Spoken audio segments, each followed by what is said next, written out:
ओम श्री परमात्मने नमः। प्रणाम। गुरुगीता चैनल को स्वागत। नवम श्लोक रे सांख्य योगींकर कर्म और भावनार प्रणाली, दशम श्लोक रे भक्ति योगींकर कर्म एवं भावनार शैली वर्णना कर सारी एकादश श्लोक रे भगवान कर्म योगींकर कर्म भावनार शैली विषय कहउछन्ति। आसन्तु शुणिबा श्लोक 11। कायेन मनसा बुद्ध्या केवलैरिन्द्रियैरपि योगिनः कर्म कुर्वन्ति संगम त्यक्त्यात्मशुद्धये। अर्थात कर्म योगी माने आसक्ति त्याग करी केवल ममता रहित इंद्रिय शरीर मन और बुद्धि द्वारा अंतःकरण शुद्धि निमंते ही कर्म करन्ति। आसंत यार व्याख्या शुणिबा।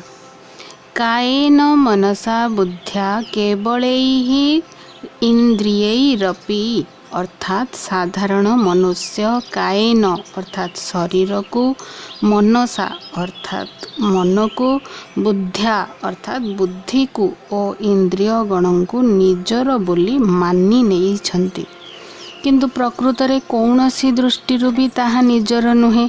ए सबु मिलिछि पुणी चली जीव यूज करने को मिली। जेमती सरकारी चाकरी कले सरकारी घर आसबाब पत्र आदि मिले, चाकरी चलीगले ता मध्य चली जाए, सेमती जन्म नेबा क्षणी शरीर मन बुद्धि इंद्रिय आदि यूज करने को दिया जाए, मृत्यु हेले ताहा सब चली जाए। तेणु यही सब को निजर बोली मानिबा मस्त बड़ भूल। कर्मयोगी विचार पूर्वक जानती जे शरीर आदि पदार्थ कौनसी कोणरू मध्य निजर नुहे। कर्मयोगी मानि नेइछन्ति जे शरीर मन बुद्धि इंद्रिय सबु किछि भगवान कर। से होचन्ति मालिक, से होचन्ति सरकार, से डायरेक्टर। एही शरीर आदि निमित्त मात्र, एहाको संसारर कार्य यूज करा जाए। प्रकृतिर पंच तत्व रे तैयारी होइथिबारु कार्य बा पर्पज ऑफ लाइफ सरीगले एहा पुणी पंच तत्व रे विलीन हुए। तेणु जहा कौनसी दृष्टि आमर नुहे ताहाको निजर बोली मानी ममता रखिबा कदापि उचित नुहे। केवल ही अर्थात ममता रहित हेबाकु कहिछन्ति भगवान एही शब्द द्वारा। केवल इंद्रिय नुहे, कायेन शरीर मन बुद्धि इंद्रिय समस्तंकठू निजको डिटाच करबाकू कहिछन्ति। अटैचमेंट छड़ाई दब, ममता रहित हेब, आत्मीय भाव रखिबनी, कारण एही अटैचमेंट ही आम भितरे सूक्ष्म अहंकार सृष्टि करे। आमे स्वयं जणे जणे आत्मा, एहाकू शरीर बुद्धि मन इंद्रिय मिली ए संसारर सेवा कार्य करबाकू। अटैचमेंट रहिले कामना रहिबो, कामना रहिले फलर इच्छा मध्य रहिबो।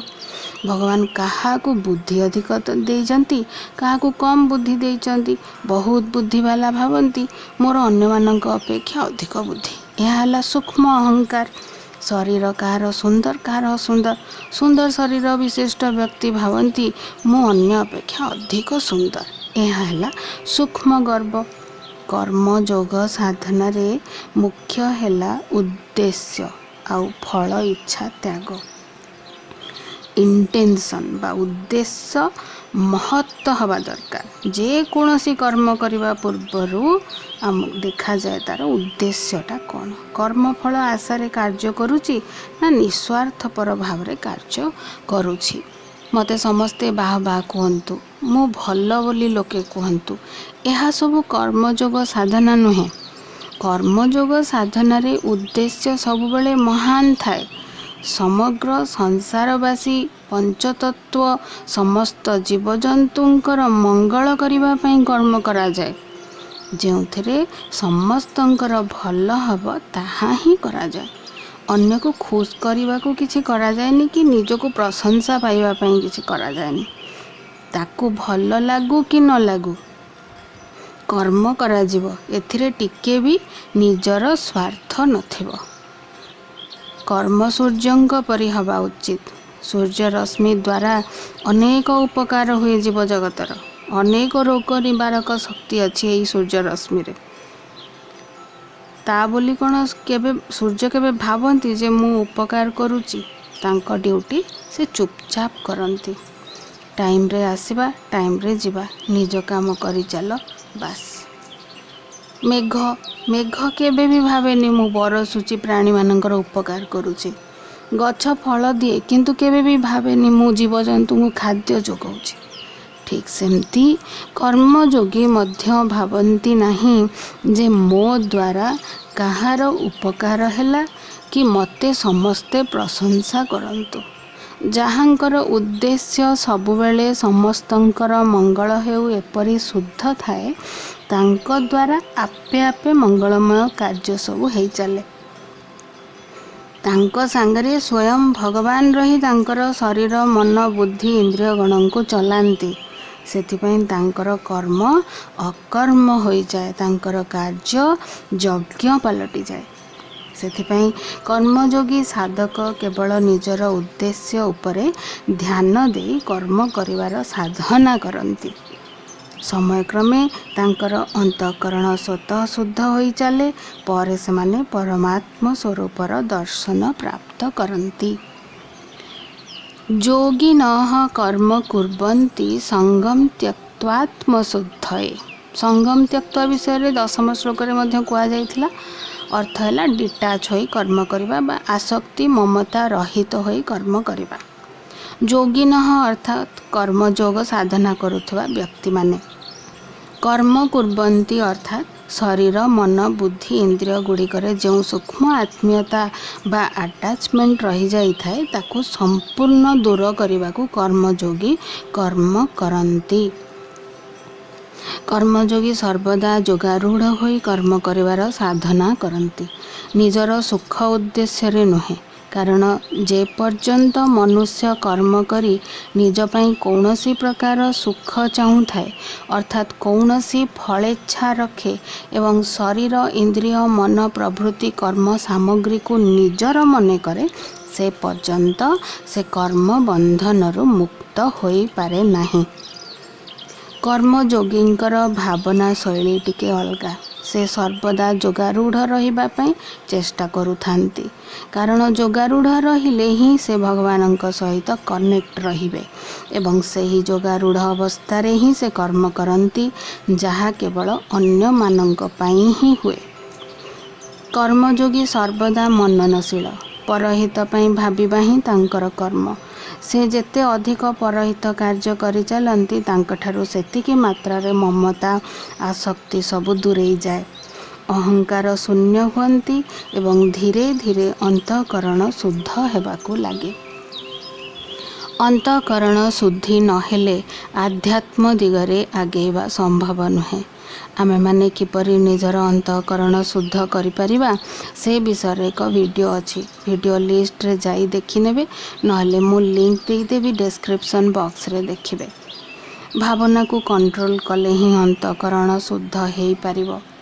एई श्लोक रे जो शब्द लिखा जाइछि संगम त्यक्त्वा आत्मशुद्धये यार अर्थ है समस्त मोह ममता आसक्ति को त्याग करी प्रत्येक मनुष्य आत्मशुद्धि बा अंतःकरण शुद्धि रे लागि जिबा कथा। भगवद गीता माध्यम रे भगवान आमर कल्याण करने को चाहते। भगवान बार बार कही अंतःकरण शुद्ध नहेले आत्मस्वरूपर दर्शन मिलबनी। आत्मस्वरूप दर्शन परे ही परमात्म स्वरूपर दर्शन प्राप्ति होई परिबो।